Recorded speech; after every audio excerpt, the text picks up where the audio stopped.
Paul II, the leader of the Roman Catholic Church, has died. He was 84 years old. The pontiff died Saturday night in his apartment at the Vatican. A Vatican spokesman says, quote, John Paul II has returned home. A special mass will be said Sunday in St. Peter's Square. It will be the first of 9 rituals scheduled to mark the Pope's passing. Over the past 2 days, thousands of people gathered in the square, keeping vigil as the Pope's life slipped away. On word of his death Saturday, they prayed, then burst into applause, a testament to this pontiff's enduring popularity. He was a strong leader. He was a brilliant guide. But more than anything else, I think he was a man who loved people.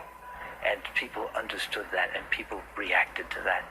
And especially young people who are so sensitive to affection. They saw how much he loved them. And it was that which was the basis of that tremendous charism that he had with young people. He was an extraordinary man. The death of Pope John Paul II marks an end to a memorable leadership of the Roman Catholic Church. Jim Bitterman has more now on the legacy of John Paul II's 26-year papacy.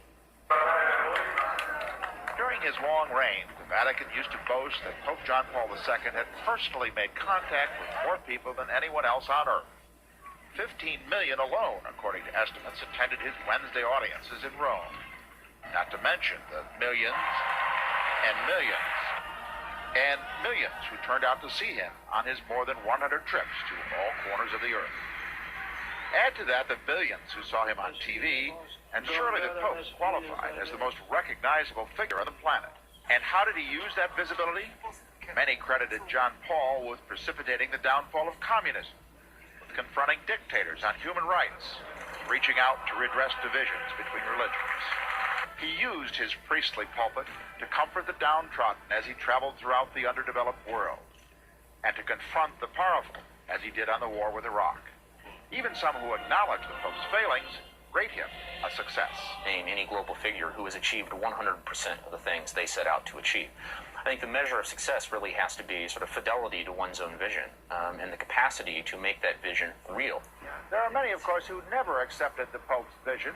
Even members of the College of Cardinals believe John Paul's quarter century left the church with numerous internal problems: declining numbers of priests, declining congregation, a major sex abuse scandal, and a congregation divided over such issues as the role of women, abortion, and birth control. Yet the sheer length of his reign permitted John Paul to set large goals and achieve them, in part because the Pope used communications in a way no human being ever has. He had no arms or army, just the force of his word, his moral megaphone, as the Vatican used to call it, which he used to the end of his days, hoping to move the world along what he believed was the right path. Jim Bitterman, CNN, Vatican City.